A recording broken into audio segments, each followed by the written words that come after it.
కేంద్ర ప్రభుత్వం కొన్ని కీలకమైనటువంటి బిల్లులను ప్రవేశపెడతా ఉంది. కొన్నింటి మీద అసలు మనకి అంచనా అండ్ ఆలోచన కూడా లేదు. అలాంటి బిల్లుల్లో ఒకటి కేంద్ర ప్రభుత్వం ప్రవేశపెట్టినటువంటి తాజా బిల్లు సుప్రీంకోర్టు న్యాయమూర్తుల సంఖ్య సవరణ bill 2026, the supreme court number of judges amendment bill 2026. ఏంటి దీని అర్థం, దీని పరమార్థం, దీనివల్ల వచ్చే లాభం ఏమిటి అంటే న్యాయమూర్తుల సంఖ్యను పెంచటం. తద్వారా అంటే ఇప్పుడు ప్రస్తుతానికైతే 34 ఉంది, దాన్ని 38కి పెంచడం జరిగింది.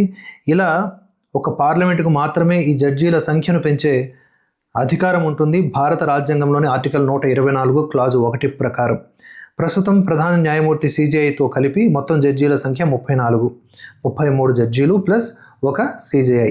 ఇప్పుడు ఈ సవరణ ద్వారా 37 జడ్జీలు ప్లస్ ఒక CJI ఇది జరుగుతుందన్నమాట. దీనివల్ల కలిగేటటువంటి ప్రయోజనాలు మనం అందరం కూడా ఊహించిందే. ఏంటి అంటే త్వరితగతిన పరిష్కారాలు వస్తాయి. కేసులు ఇప్పటికే 92,000కు పైగా కేసులు సుప్రీంకోర్టులో పెండింగ్లో ఉన్నాయంట.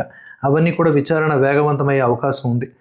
ఆ తర్వాత అత్యంత కీలకమైన రాజ్యాంగ సమస్యలు, ప్రాథమిక హక్కుల వివాదాలను విచారించడానికి 5 లేదా అంతకంటే ఎక్కువ మంది జడ్జీలతో కూడినటువంటి రాజ్యాంగ ధర్మాసనం.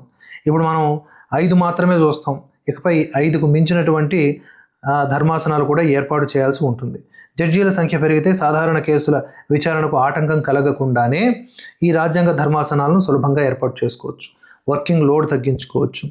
ఆ తర్వాత హైకోర్టుల తీర్పులపై సుప్రీంకోర్టులో దాఖలయ్యేటటువంటి వేలాది పిటిషన్లను కూడా త్వరితగతిన పరిష్కరించే అవకాశం ఉంటుంది. అయితే ఇదేమీ కొత్తది కాదు. మళ్ళీ దీని మీద కూడా బీజేపీని టార్గెట్ చేసి దీంట్లో కూడా భూతద్దాన్ని వెతికి ఇంకేదో చేయాలని అనుకోవడం కూడా మూర్ఖత్వమే అవుతుంది. 1950 ఆ ప్రారంభంలో అప్పటి నుంచి చూసుకుంటే జడ్జీల సంఖ్య 1950లో 8 మంది, 1956లో 11 మంది, 1978లో 18 మంది, 1986కు వచ్చేసరికి 26, 2009కి 31, 2019కి 34, యాజ్ ఆఫ్ నౌ ఈ అమెండ్మెంట్తో 38 మంది ఈ జడ్జీల సంఖ్య పెరుగుతూ ఉంది. అవసరాలు బట్టి దేశ జనాభా కూడా పెరుగుతోంది, కేసులు పెరుగుతున్నాయి కూడా. కాబట్టి వాటి కోసం అని చెప్పేసి త్వరితగతిన పరిష్కారాలు జరగడానికి అని చెప్పేసి ఇవి చేశారనమాట. దేశ జనాభా, కోర్టుల్లో నమోదవుతున్న కేసుల సంఖ్యకు అనుగుణంగా న్యాయ వ్యవస్థను బలోపేతం చేసి పౌరులకు వేగంగా న్యాయం అందేలా చేయడం కోసమే కేంద్ర ప్రభుత్వం ఈ నిర్ణయం తీసుకుంది.